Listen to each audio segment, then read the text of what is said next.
Bagi yang belum subscribe silahkan subscribe, like, dan share, karena subscribe itu gratis. Kita akan panggil peserta selanjutnya dengan nomor urut 29 ya. Dari MTS Al-Karimiyah, Kifty Ainun Nuja yang akan membawakan legenda Batu Menangis. Dewan juri yang terhormat, inilah penampilan Kifty Ainun Nuja. Legenda Batu Menangis. Asal mula Kalimantan Barat, yang ditulis oleh Djoko Dwinanto. Alkisah.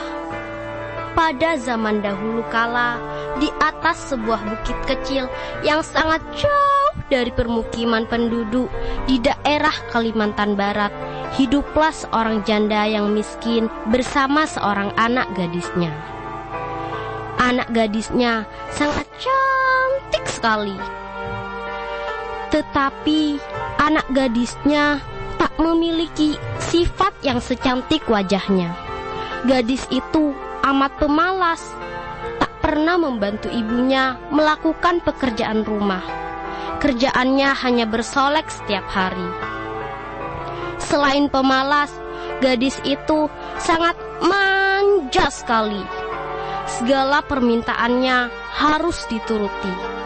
Setiap kali ia meminta sesuatu kepada ibunya harus dikabulkan, tanpa memperdulikan keadaan ibunya yang miskin. Setiap hari harus membanting tulang mencari sesuap nasi. Pada suatu hari, gadis itu diajak ibunya turun ke desa untuk berbelanja. Letak pasar desa itu sangat jauh sekali dari rumahnya, sehingga mereka harus berjalan kaki yang cukup melelahkan. Gadis itu berjalan melenggang dengan memakai pakaian yang bagus dan bersolek, agar orang yang melihatnya nanti mengagumi kecantikannya. Sementara ibunya yang berjalan di belakangnya membawakan keranjang dengan pakaian yang sangat dekil. Karena mereka hidup di tempat terpencil, tak seorang pun mengetahui bahwa kedua perempuan yang berjalan itu adalah ibu dan anak. Ketika mereka mulai memasuki desa, orang-orang memandangi mereka.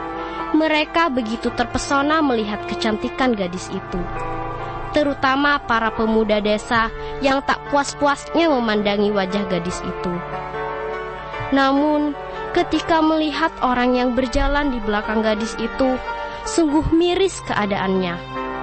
Hal itu membuat orang bertanya-tanya di antara orang yang melihatnya itu. Seorang pemuda mendekati dan bertanya kepada gadis itu,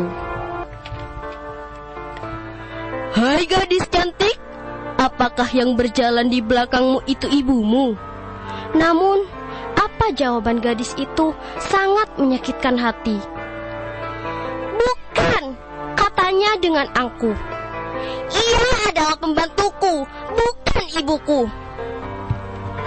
Ibu dan anak itu kemudian meneruskan perjalanan. Setelah beberapa langkah, datanglah seorang pemuda dan bertanya kepada gadis itu, "Hai manis, siapakah yang berjalan di belakangmu itu ibumu?" "Bukan," jawab gadis itu dengan angkuh. "Ia adalah budakku, bukan ibuku."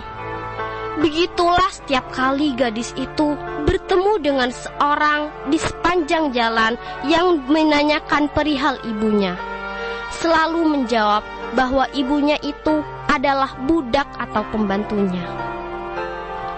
Pada mulanya mendengar jawaban putrinya yang durhaka, jika ditanya orang, si ibu masih dapat menahan diri. Namun setelah berulang kali didengarnya jawaban sama yang amat menyakitkan hati ibunya, akhirnya si ibu yang malang itu tak dapat menahan diri. Si ibu berdoa mengangkat tangannya sambil menangis. "Ya Tuhan, menahan hinaan ini. Anak kandung hamba begitu teganya memperlakukan hamba sebagai budaknya. Ya Tuhan, hukumlah anak durhaka ini. Hukumlah dia. Atas kekuasaan Tuhan yang Maha Esa, perlahan-lahan tubuh gadis durhaka itu berubah menjadi batu.